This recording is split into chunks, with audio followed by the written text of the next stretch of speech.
with their eagerly awaited 3D concerts, and I happen to be there as well, watching in 3D. Look, there you go.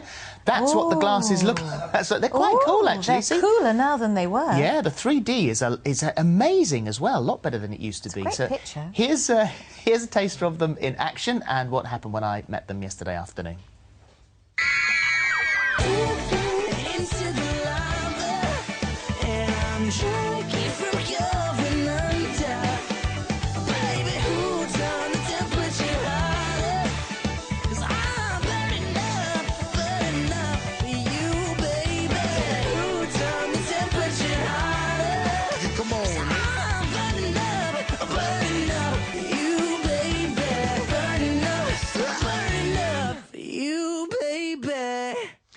And joining us now, we have the Jonas brothers. There's Nick, there's Joe, and there's Kevin. Welcome, gentlemen. I am the envy of every female in the entire country. So welcome. It's great to have you here. And this is a bit difficult because we're recording this yesterday, which means that you've already had the premiere, which I've been to. But at the moment, I don't know what it is. I'm taking my daughters, and they're absolutely thrilled, and will have been thrilled to have been there. I know it's the big 3D concert experience. Am I going to have to wear glasses? You will, or you will just see a bunch of blurs. Yeah. You put on the 3D glasses and the whole thing comes to life. It's really exciting for us to be a part of this, and we can't wait for everyone to see it. Is it just sort of, did you just design the glasses? Are these the normal? Because we know that normally 3D glasses can be, you know, they can be pretty dodgy. With this new technology and the new 3D, it's not the old, red and blue with the cardboard cutout. They look like Ray-Bans. They look like really good sunglasses, and they're very, very neat, and they fit really well, and if you're wearing glasses, that's the only little hard part. Put them over top of your glasses. Well, that was going to be my next question, because the thing is that I do wear glasses. I'm going to leave my contact lenses in, because then I have to sit there for the entire performance. See, I'm thinking they should make contact 3D lenses. 3D lenses you can put in your eyes. There you go. Yeah. It's a great idea. Yeah. So this started. Did this start with you, Nick? When you were? Yeah, I mean, you'd have been asked this question a 1,000 times, I'm sure. But in the hairdressers.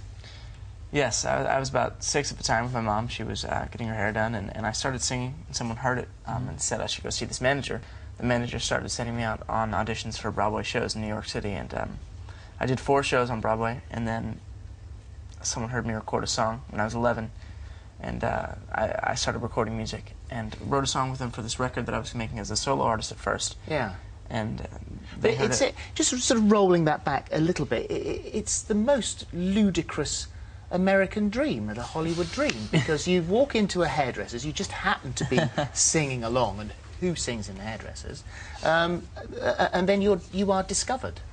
It is pretty funny, and it's amazing. I think that it kind of goes along with our history as a band too, because we wrote that song and they heard it and they signed us as a band. And it was kind of that moment on that we decided this is what we want to do together. We were in Times Square for New Year's Eve when you guys performed there, and that really has got to be, I would have thought, one of the best gigs to play. It was cold, but it was amazing. It was cold, as cold as I have ever been in my life. It was so cold. You should try playing guitar in that cold. It hurt, actually. But it was, it's such an amazing thing to be a part of, that it was like so worth it, and so much fun to be able to be there and count down the ball dropping and everything. It was awesome. Well, this 3D experience, which we were talking about a moment ago, this is it really does give the fans the opportunity to see what it's like to come and see you in concert. I think when we were speaking with the director, we said we really want to make this a look into our lives on a day-to-day basis. Not only the concert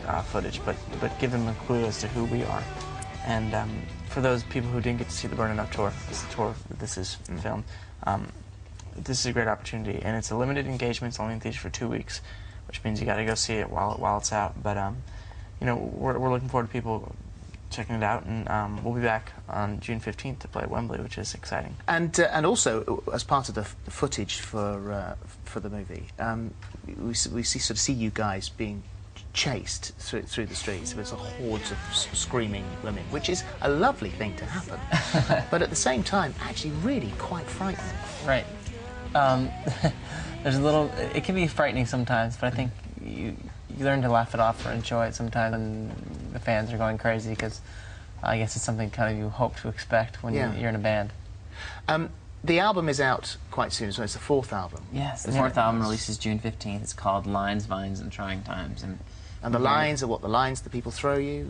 Yeah. And then the vines are the things that, you know, you get tangled up in, like the vines, you know, someone holding you back. And then Trying Times, it's kind of true to where we are in the world today. You have got some very big fans, and the Obamas probably, I would have thought, would be the biggest on the planet. I mean, it doesn't get much bigger than that. Whose nickname is Mr. President? Is that yours? Yes, it is. So you're Mr. President, and Joe is DJ Danger. Is that right? And yes. And you're K2? Yeah, K2. Okay. Do you want to explain it? I'm Paul Kevin Jonas II. So I named it for my dad. So people just call me Kevin II. Kevin DJ Danger. Usually it's just Danger, but they call me Danger because it started with our tour manager, because I would always climb on things when I'm on stage and have fun with the audience when I do that. And they always tell me before I go on stage, they're like, "Okay, Joe, you probably shouldn't climb on this," which means I know you're going to. Just be careful. So. And Mr. President, is it because you did start out with political ambitions? I think I kind of still do. I've always talked about dreaming about being the president one day. Yeah. So that's kind of the thought with that. But also, I guess, kind of consider myself a leader type. And is he the leader? Definitely, you know, he has each one of us have different roles. I think, you know, in the band we are all equals for sure, but he definitely has a very strong leadership role. So, what did it feel like to if you did initially have dreams of being the president, to drive in through the gates of the White House? It's amazing. We've had the opportunity to go a couple times now, and that time in particular was amazing because it was the first day he was in office. So we did a little private acoustic show for the daughters and their friends, and they're really sweet. And you were part of a treasure hunt. Yes, that's what it was. We were in the last room as they went on all the rooms in the house. We were in the east room, and it was amazing. They came in and there was a lot of screaming. So the presidential daughters, Melanie and Sasha, are looking through the rooms of the White House, and you were the final things. Yes, it was a big surprise. My daughters wondered whether you were part of our house that you could hide in for them at some stage this evening, and they're quite happy to come and find you. Well, we can see what we can do. Yeah, that would be lovely. Thank you. Great. Very much. I've got a bit of paper. I need you to sign for that. Okay. The other thing also, of course, is this, and we mentioned that, you know, so the girls and all that sort of stuff. And you will. I'm sorry, but I have to ask you. I mean, you would have been asked 1,000 times again, but.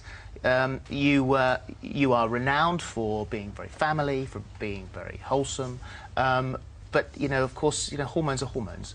And are there girlfriends? Are you allowed girlfriends? Absolutely, we find time to date. You know, we're very busy with our schedules, but we do find time to date. We think that that's important to, you know, have a kind of normal life. Serious girlfriends? Are you allowed? You know? Yeah. Well, we like Nick said, all day. Yeah, all day. All day. All day, yes. No, we all day. Man, this has blown the whole image now. Yeah. This is just a bit of music, but girls all day. Yeah, exactly. So the girls that are watching do stand something of a chance. Absolutely. Yeah, good. Because I think that would be very important. They'll be taping this and wondering that maybe one day it might happen for them. Listen, guys, thank you very much indeed for coming in. Thank you. And thank you very much indeed for the premiere that I went to that I haven't seen yet. Okay, fantastic. Thank you. You're welcome. Now, of course, I have seen it. Yes, and? It was really good. And if you're a teenage girl, you are going to love it. It's going to be the best thing ever. And the 3D, as I said, was fantastic. It is, you know, it's like watching a big 3D concert. Music's great because they're very good performers. And do you know what, though? I mean, they're very sweet on the programme, very guarded, but very restrained, sweet. I thought, yes. But what they did do yesterday, when we walked into the Empire in Leicester Square, and I had the girls by the side of me, Steph, and they walked straight over and shook hands, and Nick said, "Thank you for today, sir." Shook my hand and then shook the hands of the girls, who nearly fainted on the spot. So I thought, right, okay, then you're nice guys. They're nice guys. That's the real deal. Yeah, so they were very good. It was very good. And it was excellent. So it's worth seeing. It's worth seeing. If you can scream. Oh, it's so tiring to scream, isn't it? After 30, really, you can't scream. Anyway, still ahead today. Oh, I tell you what, I do scream about those donuts. And Phil